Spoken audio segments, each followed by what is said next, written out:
cette nouvelle nomination qui marque une nouvelle étape dans ma vie d'évêque et dans mon ministère, naturellement, c'est nouveau un grand saut, presque dans l'inconnu, comme il y a 6 ans quand j'ai été appelé à l'épiscopat, alors que je travaillais paisiblement dans un bureau du Vatican et que je m'occupais comme formateur au séminaire de Rome, à la formation des séminaristes. Je suis naturellement à la fois encore vraiment pris ici par mon ministère d'évêque, de responsable supérieur du séminaire, et puis déjà ouvert à cette nouvelle perspective de travailler dans le diocèse de Cambrai. Moi-même, j'étais surpris du titre, archevêque coadjuteur. Donc, c'est au fond travailler avec un autre évêque comme l'auxiliaire, mais le coadjuteur a donc la perspective de la succession de l'évêque résidentiel avec lequel il travaille. De 1990 à 1996, j'ai été aumônier dans un établissement scolaire. Et puis de 1996 à 2009, j'étais en lien toujours avec le séminaire de Strasbourg. Et puis donc de 2009 à 2012, au séminaire à Rome et puis à la Congrégation pour l'éducation catholique. Et depuis 2012, effectivement, donc évêque auxiliaire de Strasbourg. La joie, pour moi, c'est toujours de rencontrer les personnes et dans leur grande diversité. Mais déjà, comme prêtre, je me suis dit quelle chance que nous avons et quelle joie que ça représente pour un cœur d'homme, de croyant, de pouvoir être accueilli dans toutes les situations les plus différentes. On peut, le même jour, avoir un temps avec des personnes qui viennent d'ailleurs, des personnes de l'immigration, des réfugiés, et puis quelques heures après, se retrouver à table avec des décideurs ou avec des personnes engagées au niveau politique ou social.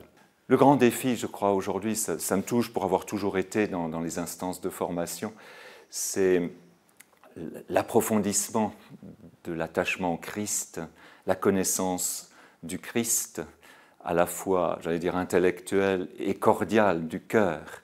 Et ça, c'est le grand défi aujourd'hui, puisque chaque chrétien, chaque baptisé aujourd'hui doit pouvoir rendre compte de la foi. Ça ne va plus de soi, ni dans la réflexion, ni dans le lien à la société. Et donc aujourd'hui, je crois que le grand défi pour chaque baptisé, et pour l'évêque en premier lieu, c'est de devenir réellement témoin de Jésus. Ma devise, c'est « Caritas Christi urget nos », la charité du Christ nous presse. J'y tiens beaucoup, je la garderai naturellement, je ne vais pas changer de devise pour ma nouvelle mission à Cambrai. Je me suis rendu compte qu'en latin, le mot Christ est vraiment au centre de cette devise. Et je crois que c'est le plus important, pouvoir rendre compte de Jésus, que le nom de Jésus, le Christ, soit nouveau au cœur de notre vie, au cœur de nos soucis, au cœur de nos engagements pastoraux. Un immense merci, bien sûr. J'ai eu la chance de travailler dans un diocèse que je connaissais bien, puisque je suis né en Alsace, et donc j'ai été envoyé d'abord comme prêtre et puis comme évêque auprès de ce peuple, et qui a une culture très, très riche, au carrefour finalement de l'Allemagne et de la France au point de vue culturel. Et ça enrichit beaucoup la manière de vivre la foi chrétienne, qui est à la fois une recherche d'approfondissement, enfin de lien au Christ, d'attachement au Christ, parce que parfois aussi cette frontière fait qu'il y a aussi eu des conflits, et la foi chrétienne a été un ferment aussi d'identité, d'unité pour ce peuple ici en Alsace, mais en même temps, ça nous appelle aussi à vous ouvrir les cœurs et à travailler l'accueil. J'aurais déjà envoyé un petit mot qui va être publié tout à l'heure à midi, où je leur dis aussi combien, d'abord, je compte naturellement sur leur accueil et sur leur accompagnement, comme le fait déjà Monseigneur Garnier, notre archevêque, le mien aussi aujourd'hui, qui m'a vraiment rassuré, qui m'a assuré de sa prière et surtout de sa proximité pour m'accompagner dans ce ministère. Mais je vois déjà dans cette région de Cambrai quelques éléments qui me tiennent à cœur. Je sais que par l'histoire qu'il y a beaucoup de chrétiens qui sont engagés au niveau social et politique au nom de leur foi.